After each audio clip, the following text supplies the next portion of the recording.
Well, I'd like What I'm each saying, of you to pick up on this because John-Marc was kind of leading my series of questions is to talk about the fact that we came out of a kumbaya, love you, flower child, and then we went all the way into the world of the Trump where there's no filter and it's out there. But in between, because I have certainly navigated with one generation and now second generation of cousins, nieces, nephews, and younger people. And what is your feeling? Is the same thing going to happen to them? Are they going to? Is it all going to go? Are they going to go into Trump land? Or is it really, has there been a real shift in the consciousness of what's happening? I think the only hope for us are our young people. Um, I I make it a point to work the way I do all the time because I want to meet as many young people and be their uncle. I am everybody's uncle in New York City, and I love it.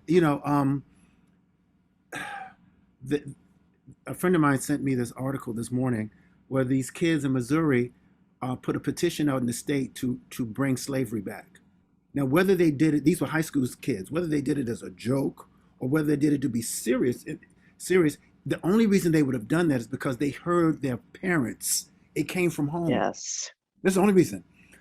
But I I was so excited during the time of the marches for George Floyd. I was like, yes, yes, get involved. I wanted, I knew that the millennials made up 24% of the voting population. I was like, get out there and vote.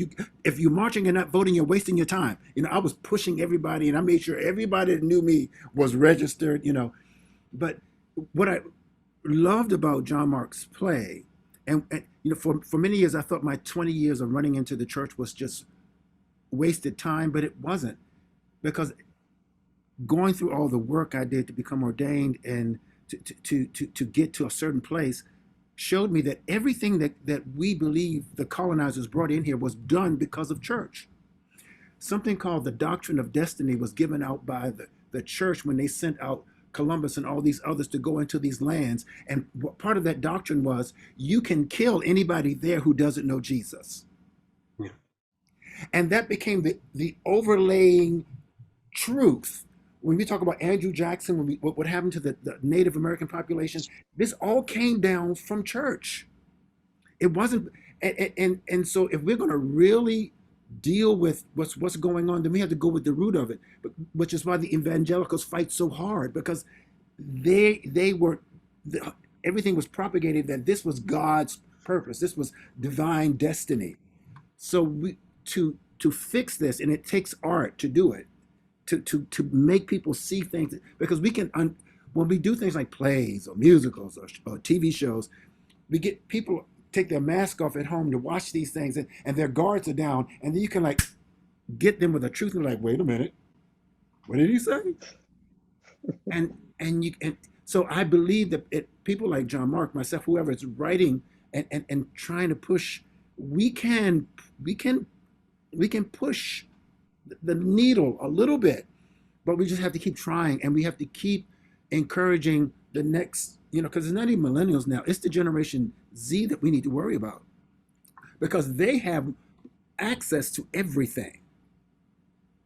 And so we have to make sure that there's content out there that's giving them access to truth so they can, because there were things that said in my house that I knew I couldn't, and my house was, a black house, but I still couldn't believe everything they said either because their filters were wrong. I had to get away.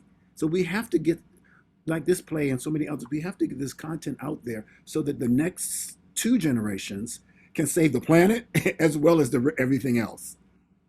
And we have so many more ways to bring that content, like Relatively Conscious, to, well, just doing a Zoom like this. At least we have a way to bring the things that you're doing, CB, and the things that Jon-Marc has done to try to get these into the hands. So Jon-Marc, we need you to get a TikTok account and start doing TikTok now. I 60-second sound bites. but let me tell you, it's interesting. I got involved with a school in Fairfax County, Virginia. I'm from Virginia.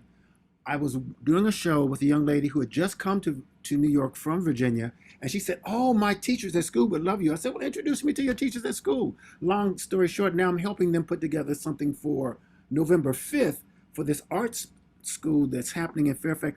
We didn't have School of the Arts when I was coming up, you know what I'm saying? But now they have these schools, but they're like satellite schools. One school has the arts, and they bring all these students from all the counties to that school. So there's like 4,000 kids that you can speak to at one time. I said, okay, I'll do it.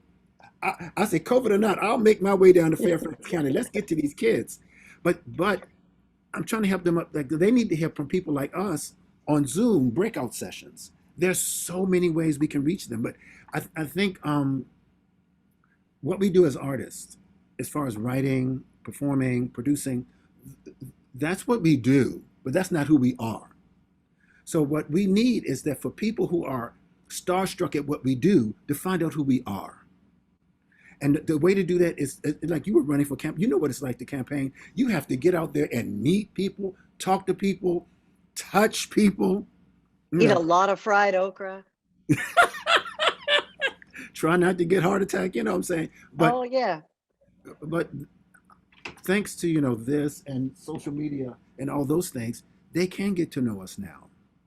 And that's what's going to make a difference. Not what we do, but who we are. And a lot of time, and so what we do is just a hook, a fish hook as it was, to bring them in, to get to know them, to then expose them to the truth that we know. I have Which is one of the reasons I decided to run, was because I knew these people, so many people that would not have talked to me, a Democrat, a woman, in any other world, grew up listening to me. I was their, I was the voice on their radio. I was their first crush. Every teenage boy in high school was listening to my show and fantasizing off what I looked like or whatever. So I knew when I ran for office, and they did. They let me in their homes. They let me in their churches. They let me in their bars. They let me in their restaurants. And if anything, they just came out of curiosity to see the woman, the girl they had a crush on.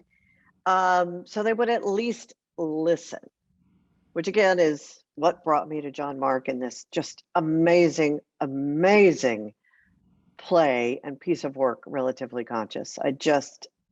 I've yet to tire of it, Jon-Marc. I just think it is a brilliant piece of theater and would love to see it staged even more.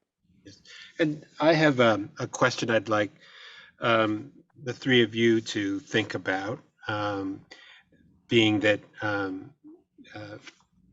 Dana is currently very much engaged in working and will be premiering a play based on her book and her mother's story of coming with Alzheimer's, and of course Jon-Marc knew these people being from Texas, and CB more particular in your world. Did each of you do you know people in your life story? Have you navigated? Have you sat at the table? Certainly. Have you had to navigate them?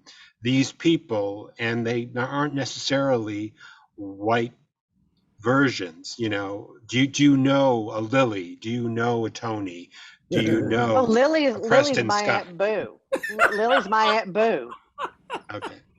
I believe her name was Beulah, but it was Lily's Aunt Boo. Lily's my cousins now. I mean, come on, Southeast Texas, Tyler, and Palestine, whatever, wherever I was, Jasper, Newton, all these places. It was 9 counties, but even before then, people say, "Oh, aren't you surprised? Don't you feel out of place?" Hell no. I was raised on, the red dirt of Southeast Texas. These were my relatives. And so, yeah, I did know them.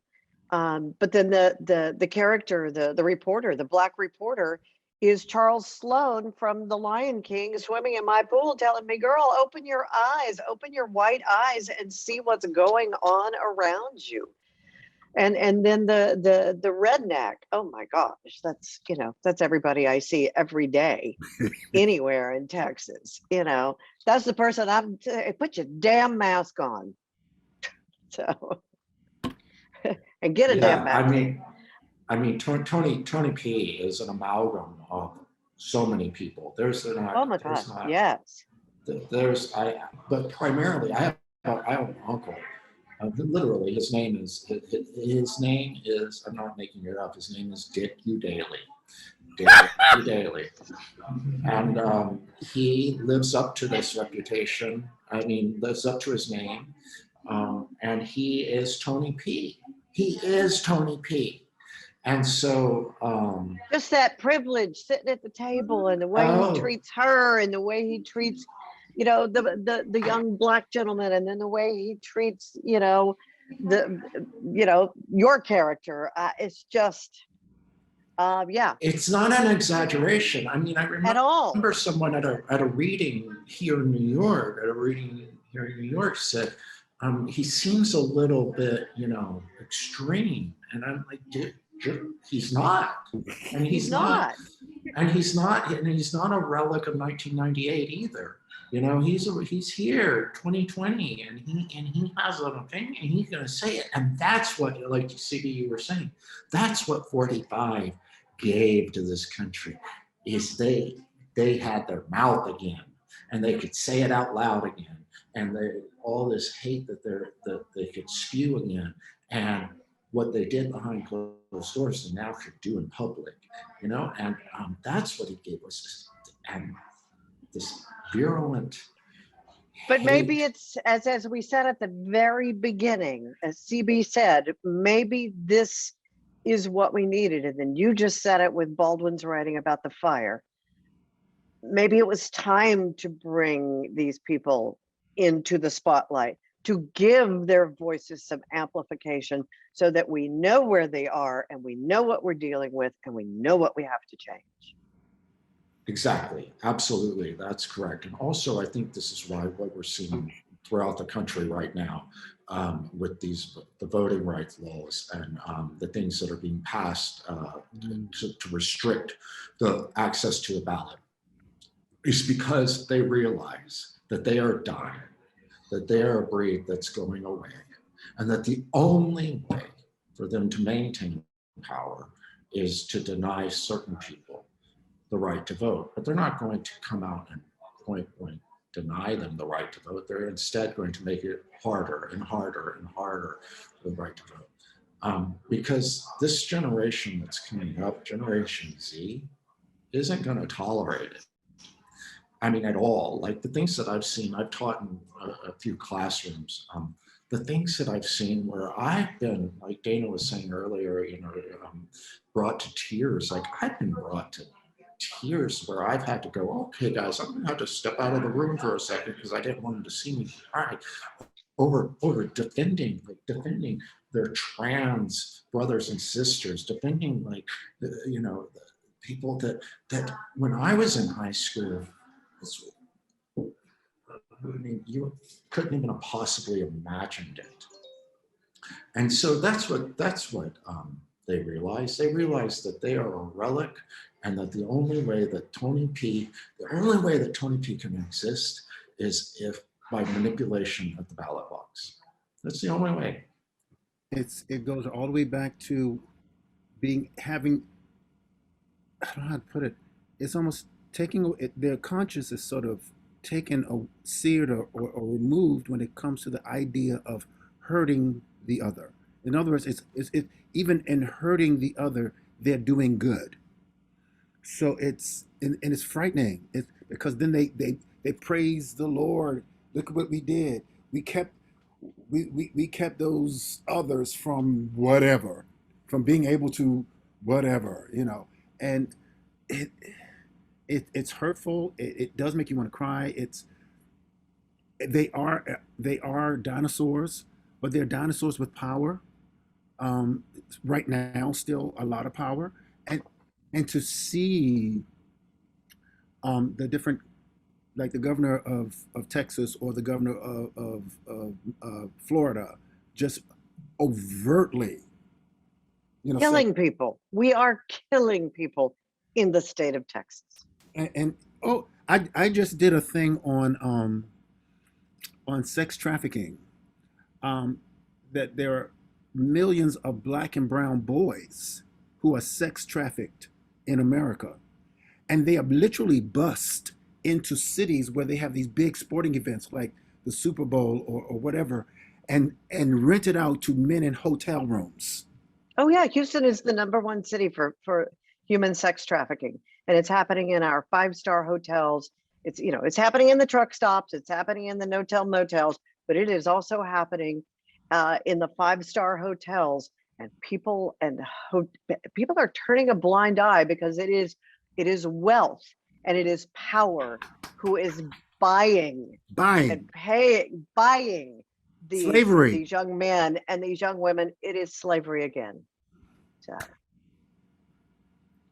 What I really appreciated, Jon-Marc, was that it's almost impossible, in my view, and this is me, to really have this conversation without mentioning religion. And I was so appreciative that your character spoke about his grandfather and mentioned, religion in the context of this racism and this supremacy, and that because that cuts to the quick of where people feel they are righteous in their indignation for believing the way they do. Uh, I also loved I loved the fact that the reporter was so bold, but I really appreciated his his transparency of fear towards the end, because so as bold as we can be about what we believe is civil rights or righteous or whatever. You can't you can't be a black person in this country and not be afraid at some afraid. And so we can be as courageous as possible, but still show the fact that we're scared sometimes when we look around, we find ourselves in certain situations. Um, I always my friends, I have this joke. I said, "Yo, whenever I go out, I thug up. I don't have to worry about nobody messing with me." Because whether I as I consider myself pansexual. As a pansexual guy who can go out and do whatever he wants to do, I know that when I walk into a certain, I'll look around and I'll read the room and I immediately know who I need to be today. I can't. This is the person I need to be in this room, or this is the person I can be. There are parts of me that I can let you know, and there are parts of me I can't let you know. But I appreciated him. There was because we can't just be brave. We've got to show also the thing that scares us, because sometimes we're scared of white people. and that final speech is so mesmerizing and so powerful. So if you're watching this and you have $1 million, we would love to produce Jon-Marc's play. Well, that's exactly what I was That's saying. the one thing I learned to do during the campaign, Jon-Marc, is ask people for money. So by God, I'm going to use it for good. I'll use my Well, the newfound hardest power thing for for the good. campaign manager, is convincing the candidate that they've got to raise money, because it's the least favorite thing that they Well, want to it's do. a lot more fun raising it for theater, I'll tell you that. Let me Nobody hangs up on you. because in church I had to go. Now we're going to take an offering. Look, so it's like I said, it was just bad. Church is just bad theater. But what I did want to touch on what you said, CB, about religion, and that's what Jimmy Oliver says at the very end. During he has those two monologues at the very end, and he says there is nothing more dangerous than someone doing evil and claiming it for God's good, and then believing it. All they have to do is believe that they're doing good. I mean, and I'll tell you what, like my maternal side of my family, almost all believe they're doing it for God's good. And no and evil person thinks they're bad. That's no exactly evil it. person thinks That's they're doing exactly. it's because they do believe they're doing good. So And if you can convince somebody not only that they're doing good, but that they're doing God's will, there's nothing more dangerous. There you go. So what's the difference between the Taliban and evangelicals? Not a thing. Not a damn The thing. color of their skin. It's scary. It's very frightening. One's a little darker. That's it. Oh, good. Now the death threats are going to start on Twitter again. Good. Just what I had time for. Y'all bring it on. Bring it on.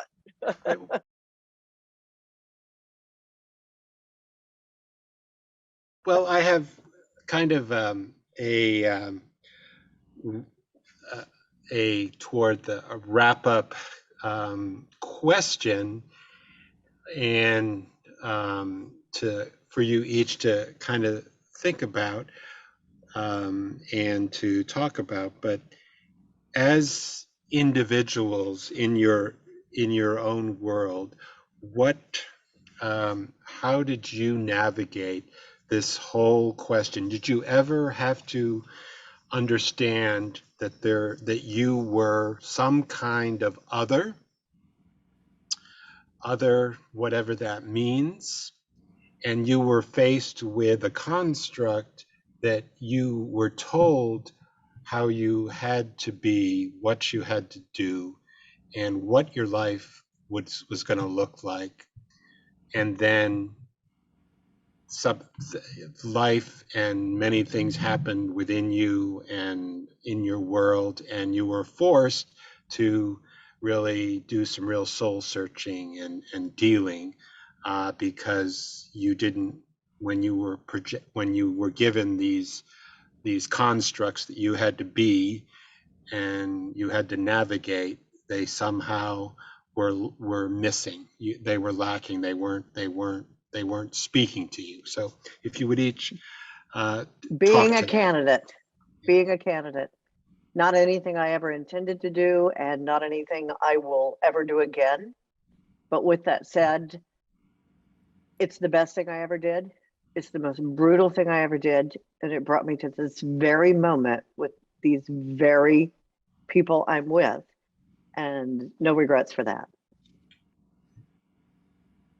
I think for me, I think CD, you were talking about how you could go into different situations, and you would wear that hat, that mask, depending on where you were. If you had to be the thug, you'd be the thug. With me, I mean, it was never that. But I grew up in Texas, and the grandson of a very prominent Baptist minister. And I, for some reason, was his heir apparent. I was going to be the one that was going to follow in his footsteps.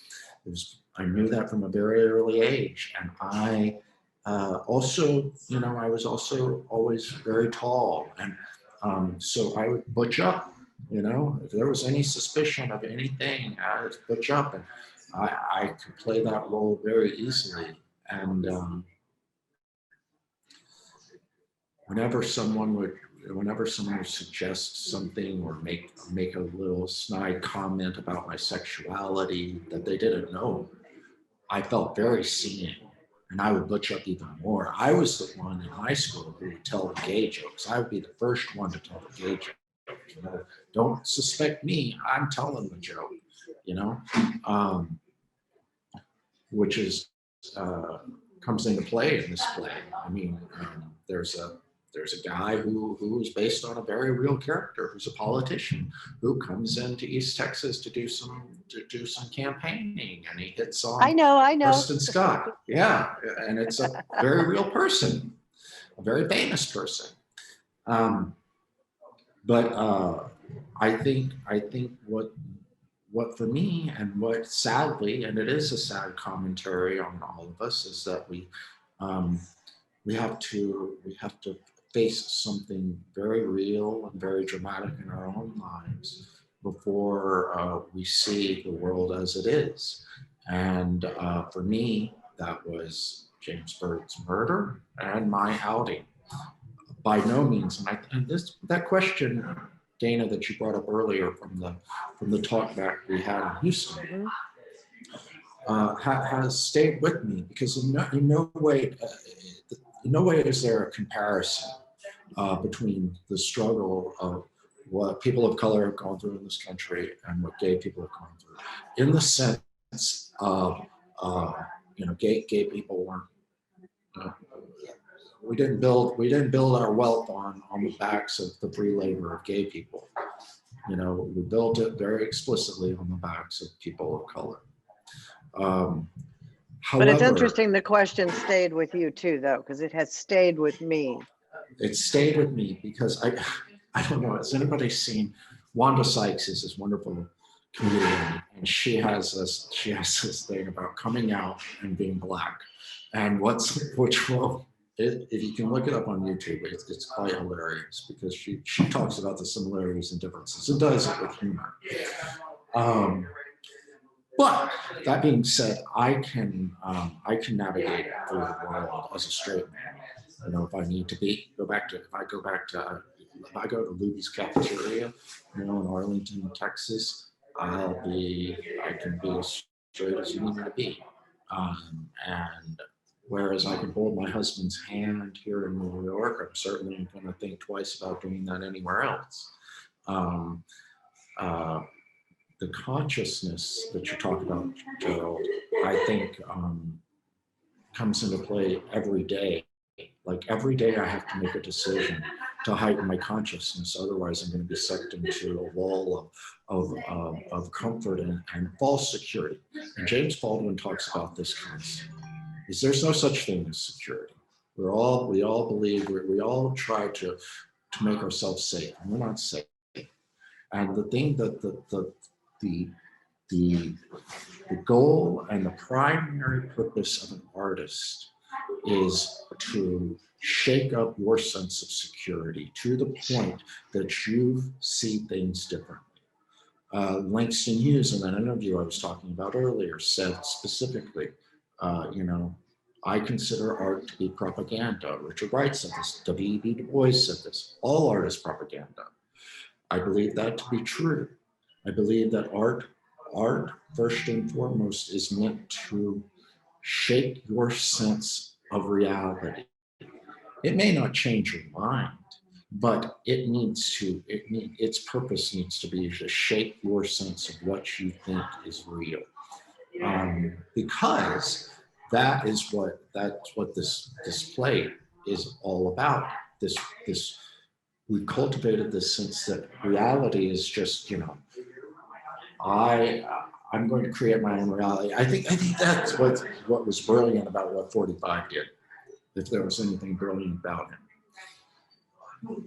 He told the world, you have your own reality, If you don't think that COVID is real, then it's not real.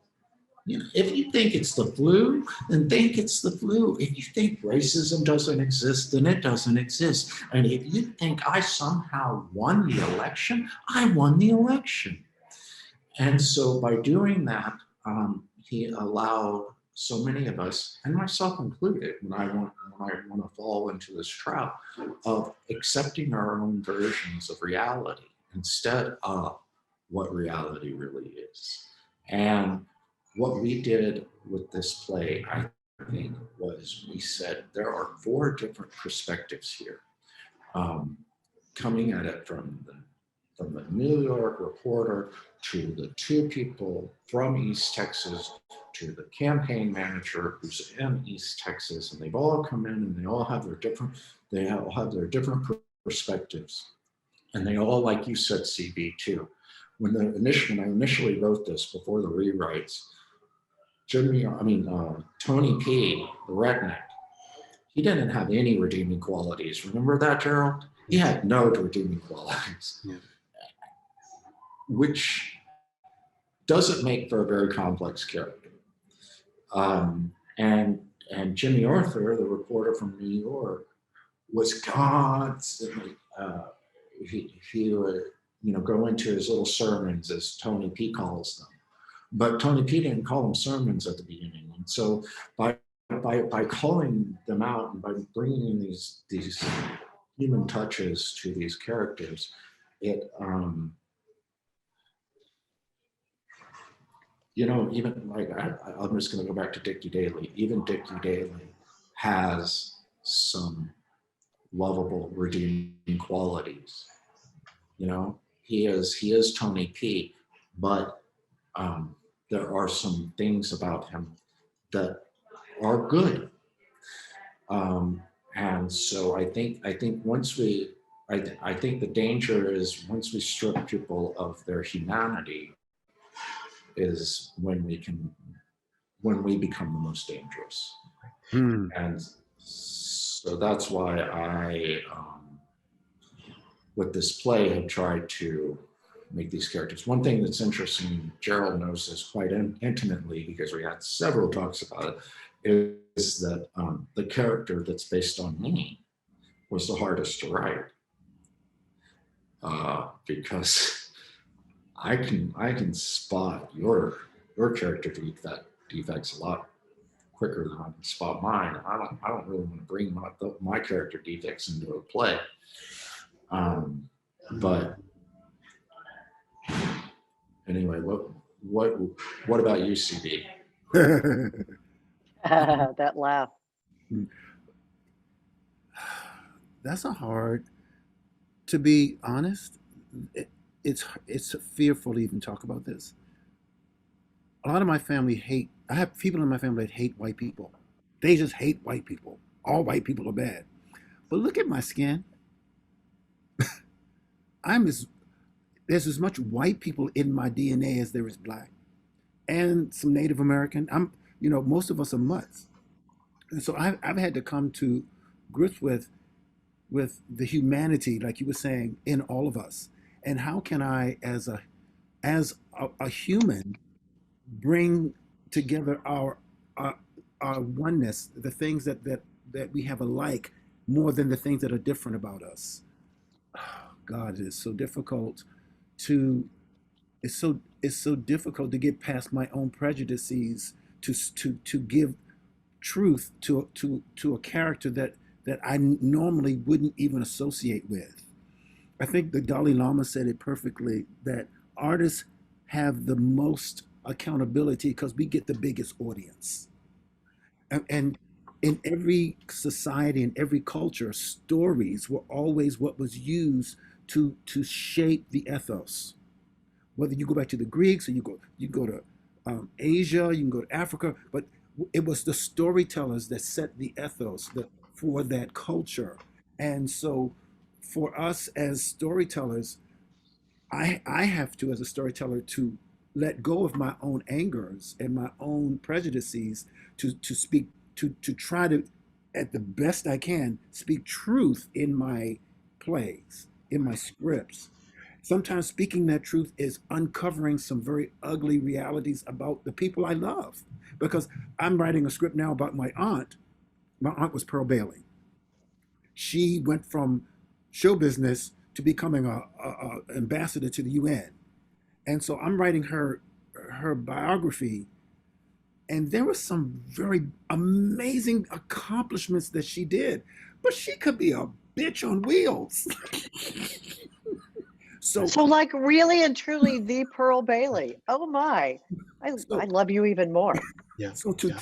so I'm and then I went to my family and I said, I want to tell her story, but I'm not going to whitewash her.